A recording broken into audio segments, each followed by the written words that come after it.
Dans cette vidéo, nous allons voir une nouveauté de la gestion commerciale, la gestion des frais d'approche. Cette nouveauté s'active dans les paramètres, paramètres de la société, onglet Documents, puis onglet Frais d'approche. Pour être active, il faut qu'il y ait au moins un type de renseigné. Dans notre cas, nous en avons renseigné 4. Frais de transport proratisés sur la quantité, frais de gestion sur la quantité, frais de douane sur la valeur, frais portuaires sur le poids.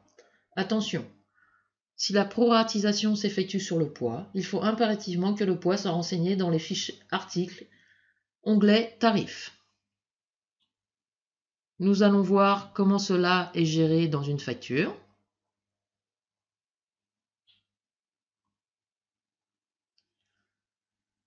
Nous retrouvons notre onglet Frais d'approche.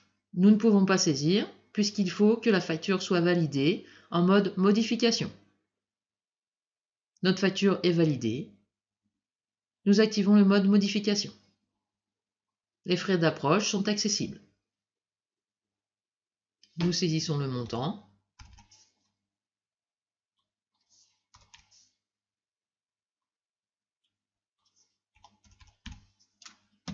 Et lançons le calcul.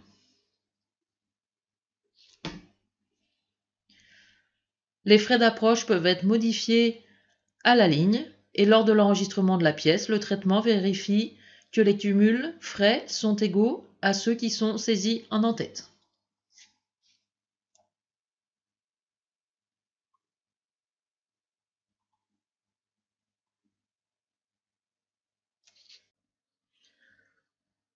Dans les éditions, nous avons désormais des nouveaux modèles d'état qui permettent d'imprimer la valorisation au dernier prix d'achat majoré, c'est-à-dire tenant compte des frais d'approche, dans l'état de valorisation des stocks et dans l'état des marges sur vente, comme nous pouvons le voir dans Impression, valorisation du stock.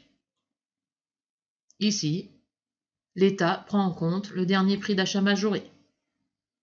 Il en est de même